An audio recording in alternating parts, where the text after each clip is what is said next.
ये 13 दोष ऐसे हैं जिसके जीवन में होंगे तो उसको कभी शांति, कभी सुख, कभी ऐश्वर्य ये टिकेगा नहीं और दुर्गति निश्चित हो जाएगी। बहुत ध्यान से सुने। एक श्लोक में 6 दोष और दूसरे श्लोक में 7 दोष। उपासक को कभी इन दोषों को अपने अंदर टिकने नहीं देना चाहिए। और जो संसार के मार्ग में चल रहे, अगर इन दोषों में चलेंगे तो हुआ जो आपके पुण्य कर्मों से ऐश्वर्य है भी वो नष्ट हो जाएगा। आप दुख, चिंता, शोक से ग्रसित होकर बड़ा दुख में जीवन व्यतीत करेंगे और आपकी गति बिगड़ जाएगी, दुर्गति हो जाएगी। विकत्थनः स्पृहायुर्मनस्वी बिभ्रत कोपम चपलो अरक्षणश्च एतान् पापाः षण्णराः पाप धर्मान् प्रकुर्वते नोत्र सन्तः सुदुर्गे संभोग संविद विषमोति मानी दत्तानुतापी कृपणो बलीयान् वर्ग प्रशंसी वनितासु देष्टा एते परे सप्तनशंस वर्गाः। जो अपने मुख से अपनी बड़ाई प्रशंसा करता है, ये 13 लिख लो दिमाग में, डायरी में, क्योंकि ये नोट हो रहा है, आवाज डाली जाएगी, आप बार बार सुन, इनसे बचिए। अपनी बड़ाई, अपनी प्रशंसा कभी अपने मुख से नहीं करना, नहीं तो आपके पुण्य नष्ट हो जाएंगे, बुद्धि भ्रष्ट माने गिर जाएगी। अगर परमार्थ में चल रहे हैं तो भी, और व्यवहार में तो पुण्य नष्ट हो ही जाएंगे। बुद्धि गिरी हुई तभी ऐसी बात होती है। और यह दोष बहुतायत है, ये बहुत प्रभावशाली है। अपनी बड़ाई मारना, इसको देख लो, पकड़ो, सत्संग है। अपने मुख से कभी अपनी बड़ाई ना करना। अगर कोई अपने मुख से अपनी बड़ाई करता है तो उसके सुकृत नष्ट हो जाते हैं, बुद्धि भ्रष्ट माने गिर जाती, पतित हो जाती है, फिर निर्णय ठीक नहीं। अगर हमारा सारथी, हमारा ड्राइवर मूढ़ हो तो कहीं भी हमको गिरा देगा, तो वो बुद्धि भ्रष्ट मतलब गिर जाती है, निर्णय करने लायक नहीं रहती। अपनी प्रशंसा अपने मुख से करना। दूसरा, लोलुपता, ये वृत्ति नहीं होनी चाहिए। धर्म से चलेंगे, धर्म के द्वारा जो हमें प्राप्त होगा उसी से हम अपना भरण पोषण करेंगे। आपके बच्चे स्वस्थ होंगे, बुद्धिमान होंगे, परिवार में बहुत सुख और शांति होगी। भले दीपक की तरह जलो, बहुत काल तक रहेगी। लक्ष्मी जी भी आपके घर में बहुत काल, हम ये नहीं कहते कि बहुत नहीं, जितनी है बहुत सुख शांति से चलोगे। अगर लोलुपता करोगे, हिंसा, छल कपट, व्यभिचार, चोरी, ऐसे धन आ जाए, वो आएगा, लेकिन वो हाइलोजन की तरह आएगा, एकदम प्रकाश और फ्यूज, बिल्कुल अंधकार करके जाएगा। देख लेना, तुम्हारे जो सुख के हेतु हैं, तुम्हारा शरीर, तुम्हारे बच्चे, तुम्हारी पत्नी, तुम्हारा परिवार, उसको देख के तुम रात दिन जलोगे बिना आग के। ऐसे उनके आचरण होंगे, ऐसे उनके अंग होंगे, ऐसे उनके दिमाग होंगे, ऐसा उनका व्यवहार होगा। ये लोलुपता अगर उपासक में या किसी में है तो उसको नष्ट कर देती है। सावधान। तीसरा, यदि आपका अपमान होता है तो आपको उसे सहन करना होगा, उससे आपके पाप नष्ट हो जाएंगे। जो तनिक सा भी अपमान होने पर बहुत क्रोध करके दूसरे का अपकार करने लगता है, ये आपका पतन करा देगा, ये आपको फंसा देगा, हृदय जलेगा, अर्थव्यवस्था नष्ट होगी, पूरा परिवार दुखी होगा। जरा सा अपमान की संभावना में आप किसी से भी भिड़ गए, किसी से भी, वो ये प्रवृत्ति आपका पतन कर देगी। उपासक में तो अपमान सहना अमृत है, नीचापमानम सुधा, पर व्यवहार में भी ज्यादा उत्तेजित मत होइएगा।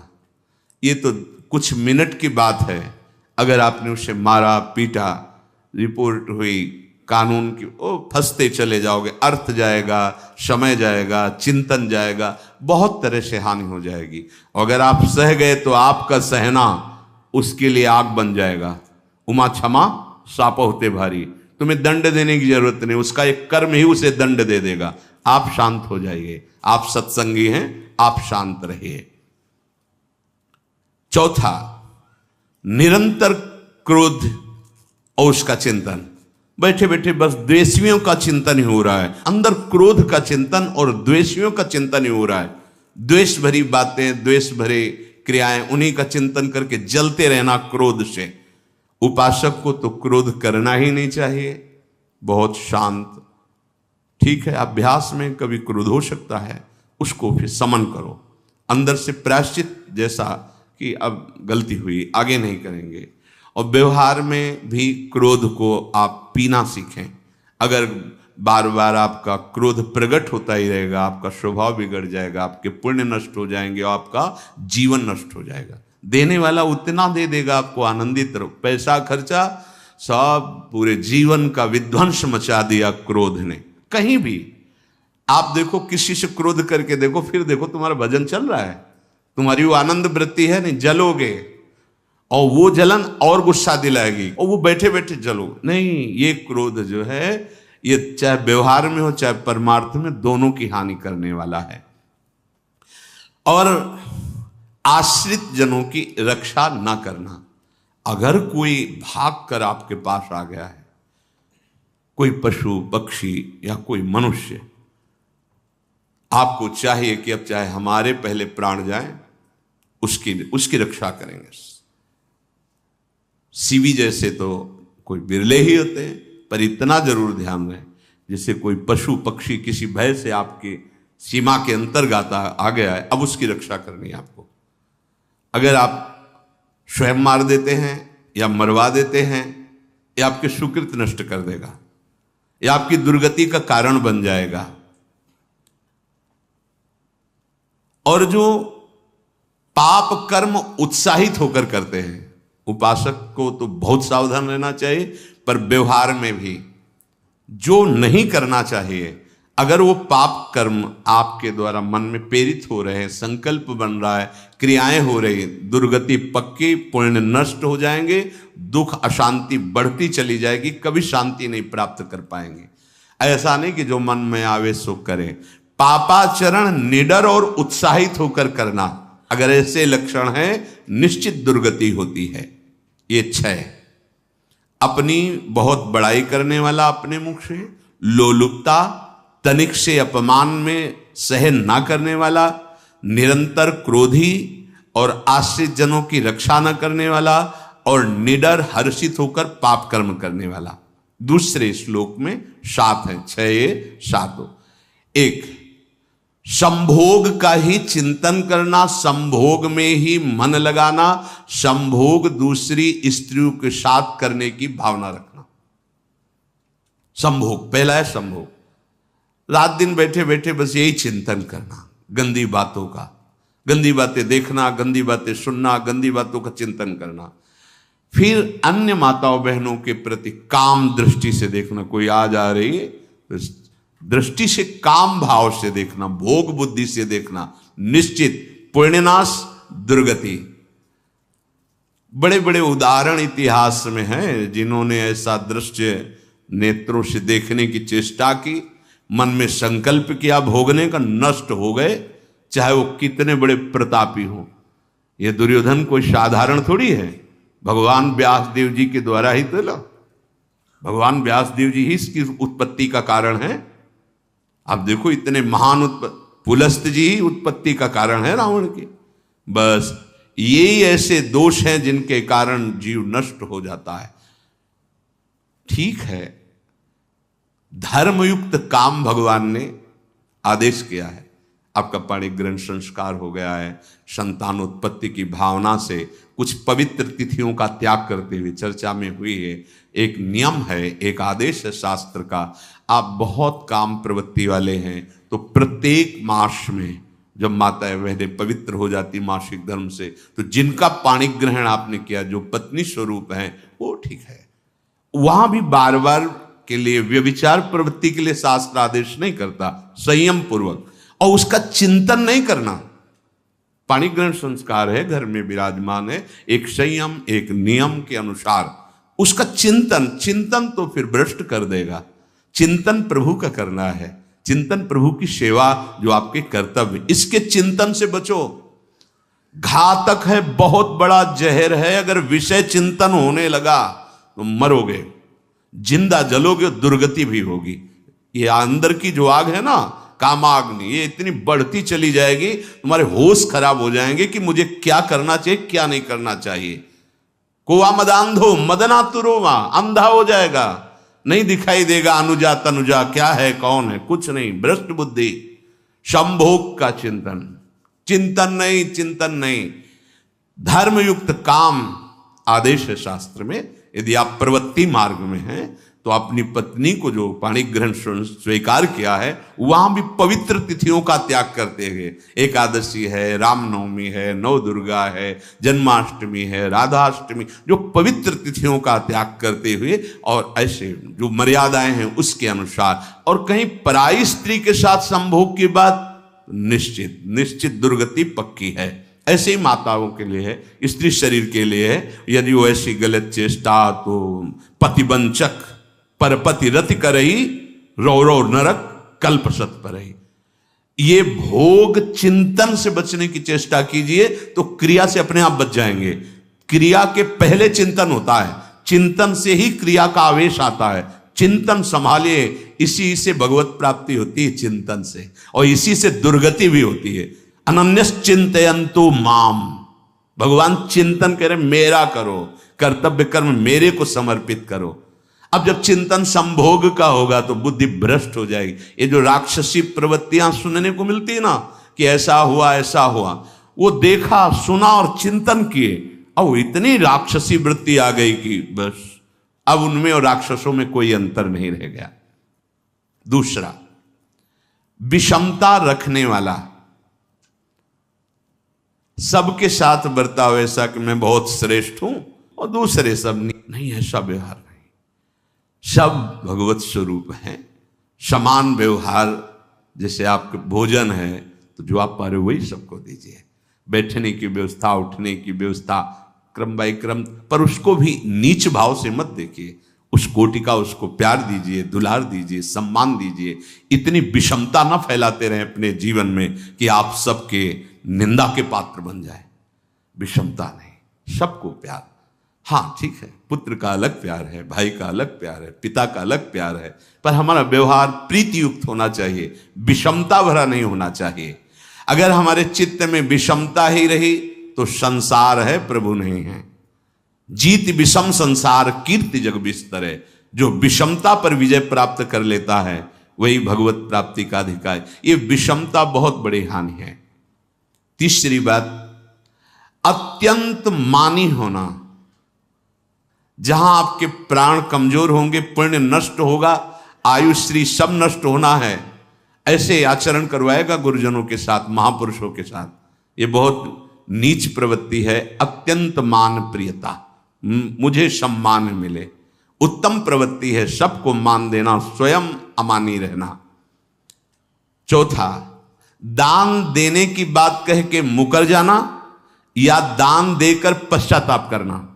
दे दिया है, बहुत जल रहे हो, दूसरे से वार्ता कर रहे हो कि पता नहीं क्या यार बुद्धि में हो गया, हमने उसको इतना कहा था, उतना दे दिया, क्यों दे दिया, ऐसा ऐसा, मतलब अंदर चिंतन करना, क्यों दे तो दिया। इसके बाद जो आपका ये जलन हो रही, पश्चाताप, सुकृत नष्ट हो रहे हैं। दान देकर पश्चाताप करना या दान देने की बात कह के मुकर जाना। जैसे आपने कह दिया आपको इतना इतना ऐसा, अब आप मुकर गए, ब्याज सहित तुम्हें देना होगा, ये तुम्हारी दुर्गति का कारण बन जाएगा। ऐसे ही नहीं बोलना चाहिए, बहुत होश से। वाणी एक अमोल है, जो कोई बोले जान, ये तराजू तौल के तब मुख बाहर आन। पांचवा, अत्यंत कृपण होना। ना परिवार को सुखी कर पा रहा, ना अपने को सुखी कर पा रहा है। एक एक सिक्का बैंक में जो मर गया। धन की वास्तविक गति यही है कि अपने परिवार को खूब उसकी अनुकूलता प्रदान करो, उसमें से कुछ हिस्सा किसी ऐसे को जिससे तुम्हें बदले में कुछ लेने की भावना ना हो। कोई साधु महात्मा, गाय, पशु पक्षी, किसी भी जीव बीमार है शरीरधारी, उसके जिससे कुछ कभी लेने की भावना ना हो, एहसान की भावना ना हो। सो धन धन्य प्रथम गति जाकी, धन्य हो गया उसका धन। अब वो कृपण का धन किसी काम में ना स्वसुख, ना परिवार के सुख, ना धर्म कार्यों में, व्यर्थ जीवन चला गया। उसी धन का चिंतन करना, उसी का संग्रह करना और उसी की रक्षा करते करते शरीर छोड़ देना, तो चिंतन बिगड़ गया। तो कह रहे हैं जो कृपणता है और अर्थ और काम की प्रशंसा, उसी की चर्चा, उसी का चिंतन, रुपया और भोग, उसी की चर्चा कर, जहां बैठे रुपया की चर्चा, भोग की चर्चा, जहां एकांत में बैठे उसी का चिंतन, कैसे रुपया बढ़े, कैसे भोग मिले। और अगर अवसर मिला तो रुपया अधर्म से आवे चाहे धर्म से, उसको इसकी कोई परवाह नहीं। भोग चाहे धर्म से हो चाहे अधर्म से, जिसका अर्थ और काम भोग ही चिंतन है वो धर्म नहीं। जिसका धर्म चिंतन का विषय है तो अर्थ और काम भी ऐसा होगा जो मोक्ष प्रदान करने वाला हो। धर्म, अर्थ, काम, मोक्ष। और जो बालक, स्त्री, पागल, असहाय, जो इनकी रक्षा न करके इनकी हानि करता है, दुर्गति निश्चित है। माना आपकी पत्नी है, उसका स्वभाव बिगड़ा हुआ है, क्रोधी है, कटु वचन बोल, लेकिन आपके ही प्रारब्ध के लिए, माना आपका पति ऐसा स्वभाव वाला है, पर आपके ही प्रारब्ध से तो संयोग बना है आकर, अब इसका निर्वाह कर ले जाओ तो पवित्र हो जाओगे दोनों। और अगर झगड़ा और लड़ाई और मारपीट और कहीं हिंसा आदि के रूप में उतर गए तो फिर और करनी बिगड़ गई। बालक है, आप उसको ज्ञान नहीं कि आप पवित्र है, क्या आप पवित्र है, उसको ज्ञान नहीं कि आप उसके साथ व्यवहार अच्छा कर रहे हैं कि बुरा कर रहे हैं। रक्षा करनी है आपको, शोषण नहीं करना। कह रहे हैं स्त्री, बालक और पागल, जैसे विक्षिप्त है, पागल है, आपको रक्षा करनी है। बन जाए तो उसको भोजन, ऐसा नहीं कि ईंट मारो, उसको अपमानित करो। उसकी बुद्धि खराब है, प्रारब्धवशात खराब हो गई है, तो शास्त्र आज्ञा करता है स्त्री, बालक, जैसे पागल, विक्षिप्त आदि हैं, असहाय है, असमर्थ है, बूढ़ा है, वो आप सेवा भी करो तो वो गाली दे सकते हैं, उनकी बुद्धि बिगड़ गई। आपको उनको दंड नहीं देना, मारना नहीं है आपको। मान लो आपके बड़े बूढ़े बुजुर्ग जन हैं, आप सेवा भी कर रहे हो तो आपको कटुवचन बोल सकते हैं, आपकी निंदा कर सकते हैं, लेकिन आपको उनके साथ व्यवहार सद करना है। अगर आपने इन दोषों को स्वीकार किया तो निश्चित आपकी दुर्गति होगी, ना इस लोक में आपको शांति मिलेगी ना परलोक में। इसलिए इन दोषों को बार बार सुन करके और हृदय में जांचो कि कहीं है तो नहीं। अगर है तो सत्संग, भजन बल, भगवत प्रार्थना के बल से इन दोषों का त्याग कर दो, जीवन मंगलमय हो जाएगा। शेष चर्चा आगे। श्री राधा वल्लभ लाल।